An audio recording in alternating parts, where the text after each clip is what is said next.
terkini terkait dengan kondisi waskita recovery cash. Pasca kemarin kita sudah melakukan pelepasan suspensi saham, dan yang kedua juga per hari ini kami baru saja menyelesaikan angsuran tahap pertama penyelesaian restrukturisasi kredit waskita recovery cash. Jadi dalam rangka mengupdate perkembangan kondisi saat ini dan prospek waskita tahun depan, gitu ya, kami menyelenggarakan acara ini gitu, supaya kita semua menjadi lebih mengetahui gitu, terkait dengan kondisi teraktual dari waskita recovery cash. Mungkin saya izin lanjut. Next. Ya, pertama, waskita recovery cash baru saja menyelesaikan proses restrukturisasi keuangannya, itu di mana kita di tanggal 28 Juni 2022 kita mendapatkan persetujuan homologasi, lalu kemudian di tanggal 20 September 2022 WSBP restrukturisasinya dinyatakan inkrah, dan kemudian ini berproses ke proses sekarang. Tentunya dengan adanya restrukturisasi ini menjadi modal dasar ya bagi WSBP, karena kita mendapatkan kepercayaan dari kreditur, sehingga WBP mendapatkan kondisi keuangan yang lebih rileks dalam jangka panjang, sehingga ini memberikan kesempatan bagi WBP untuk meningkatkan kondisi operasional. Next, ini adalah skema restrukturisasi yang dilakukan oleh WSBP. Yang pertama, kita ada klaster bank, klaster vendor, dan klaster pemegang obligasi. Klaster perbankan ini kita selesaikan senilai 3,78 triliun selama 17 tahun, di mana skema pembayarannya adalah bullet payment, artinya dibayar seluruhnya di belakang, dan kita akan mencicil bunga dengan tingkat bunga step up 2, 3, dan 4. Lalu kemudian yang kedua, vendor ini kita selesaikan melalui dua transis, yaitu Trans B dan Trans D. Trans B ini adalah pembayaran melalui kas internal perusahaan, atau di sini kita gunakan CFAS, Cash Flow Available for Debt Services, di mana sekitar 35 sampai dengan 5%-nya kita akan selesaikan melalui CFAS, dan ditargetkan akan selesai nanti di tahun ke-5 sejak homologasi. Dan sebagian sebesar 65 sampai dengan 95 ini akan dikonversi menjadi ekuitas senilai 1,52 triliun rupiah. Sementara untuk pemegang obligasi ini akan diselesaikan melalui dua transit juga, trans B-nya melalui penyelesaian kas internal perusahaan, dan kita akan selesaikan maksimum pada tahun ke-6, dan kita akan kenakan bunga sebesar 2%. Sementara sisanya 85% ini akan dikonversi menjadi obligasi wajib konversi senilai 2,18 triliun rupiah. Next. Dalam rangka melakukan implementasi homologasi, kami sudah menyusun step-step yang akan dilakukan, paling tidak untuk 6 bulan ke depan. Di mana kalau kita lihat di sini, hari ini di tanggal 27 Maret kita berada di poin yang warna merah, pembayaran CFAS pertama. WSBP menyelesaikan angsuran dan pembayaran bunga pertama dengan skema CFAS. Dan rencananya tanggal 7 Juni 2023 kami akan menyelenggarakan rapat umum pemegang saham dalam rangka persetujuan penerbitan saham baru dan penerbitan OWK. Kenapa kami tentukan di bulan Juni 2023? Karena di sini estimasi kami perhitungan VWAP 45 hari sejak suspensi dibuka itu sudah berakhir. Nah, dalam rangka penerbitan sahamnya kita sudah ketemu harganya, kita akan lakukan persetujuan nanti di bulan Juni 2023, dan harapannya di akhir Juni gitu ya, kita sudah mulai berproses penerbitan saham baru dan obligasi wajib konversi. Next. Ini sebagai informasi bahwa hari ini kami sudah menyelesaikan senilai 75,4 miliar rupiah yang terdiri dari pembayaran bunga sebesar 37,6 miliar, pembayaran vendor sebesar 34,5 miliar, pembayaran kepada pemegang obligasi dan kreditur lainnya berupa pembayaran bunga 2% senilai 3,5 miliar rupiah. Yang tentunya proses pembayaran ini setelah melalui proses review oleh auditor independen. Dalam hal ini kami memiliki Pak Federasi Kunta Porsunario, dan pembayaran sifat berikutnya itu akan kita lakukan pada 25 September 2023. Next.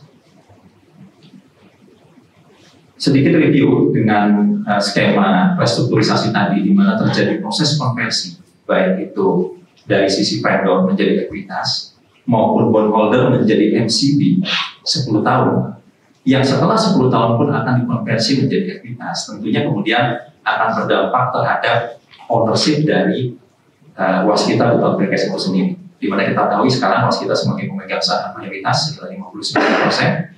Nanti setelah proses konversi dilakukan di tahun pertama atau di tahun ini, setelah vendor dikonversi menjadi saham, maka kepemilikan waskita nantinya akan terdilusi sehingga tersisa sekitar 28 sampai dengan 33%.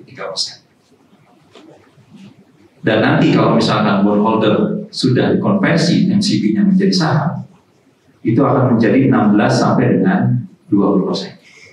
Pertanyaannya adalah, apakah kemudian ketika waskita ini terdilusi kepemilikannya, kemudian WSBP menjadi tidak lagi terkonsolidasi atau tidak lagi menjadi vendor utamanya waskita? Jawabannya tidak. Kenapa? Karena dalam proposal restrukturisasi yang kami susun, ada komitmen dengan para kreditur bahwa WSBP ini nantinya tetap akan menjadi pengendali di perusahaan. Atau dalam kata lain, kira-kira ini restrunya sendiri, tapi bukan berarti ketika waskita tidak melakukan injection dalam porsi equity, kemudian WSBP ini ditinggal. Enggak. Tapi waskita tetap akan berkomitmen sebagai pemegang saham pengendali, minimal memberikan akses bagi WSBP dalam rangka perolehan kontrak-kontrak baru. Dan juga dari sisi WSBP, nantinya kita akan melakukan di dalam rapat umum pemegang saham pemberian hak-hak istimewa kepada waskita dalam rangka menjadikan waskita tetap sebagai pengendali. Jadi kalau kita lihat di sini, kalau tahun pertama 28 sampai 33 ini mungkin nanti waskita tidak mayoritas tapi single majority. Supaya waskita tetap menjadi pengendali, maka harus diberikan hak-hak sebagai pengendali.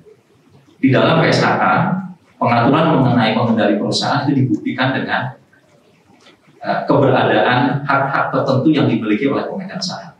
Misal, penentuan jajaran BOD dan komisaris di perusahaan. Terus kemudian yang kedua, misalkan terkait dengan pengambilan keputusan. Jadi nanti hak-hak seperti ini yang kemudian akan diserahkan kepada waskita, sehingga waskita memiliki reserve matter, memiliki hak istimewa sebagai pemegang saham, sehingga akan dapat dibuktikan sebagai pemegang saham yang memiliki kendali terhadap waskita Butol Prekes. Jadi kalau ditanya apakah waskita ini nanti akan exit dari WSBP, jawabannya tidak. Jadi waskita akan tetap support WSBP, terutama dalam rangka mengawal penyelesaian proses restrukturisasi yang saat ini sedang dilakukan. Next.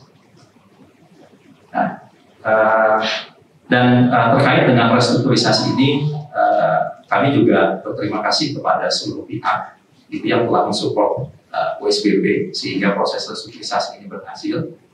Dalam hal ini juga kita dibantu oleh perusahaan pengelola aset negara, dalam ini PPA, dalam rangka mengkreat struktur yang optimal bagi WSBP dalam rangka menyelesaikan proses restrukturisasinya. Dan alhamdulillah kita bisa lihat sekarang step by stepnya sudah mulai kelihatan, gitu ya.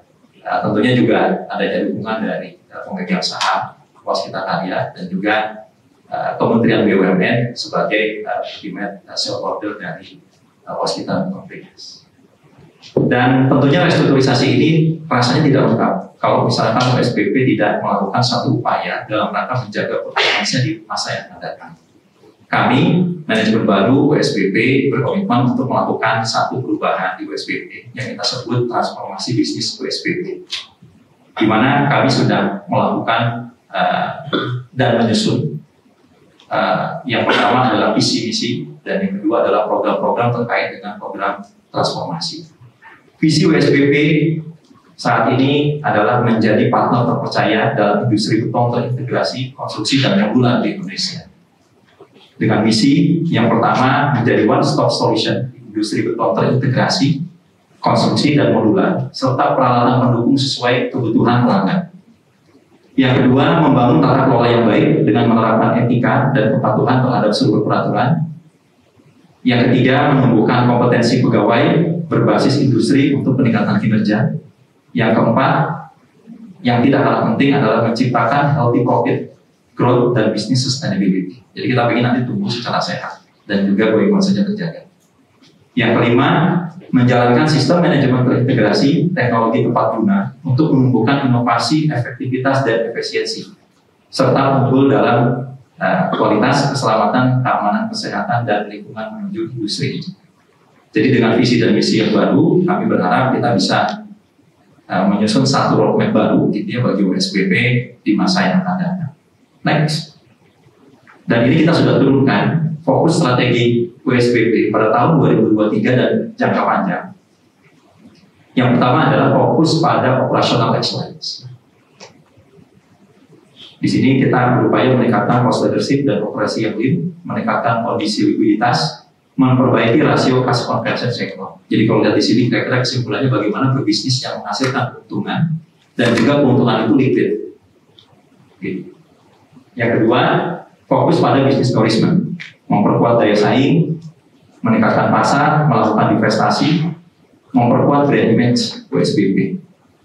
Poin besarnya di sini adalah bagaimana USBP dapat menggrab marketnya dan kemudian mengoptimalkan aset-aset yang dimiliki, baik itu aset yang tangible maupun intangible. Dan yang terakhir adalah fokus pada teknologi dan digitalisasi. Kita tahu ini memegang peranan penting, gitu ya, IT dan digitalisasi.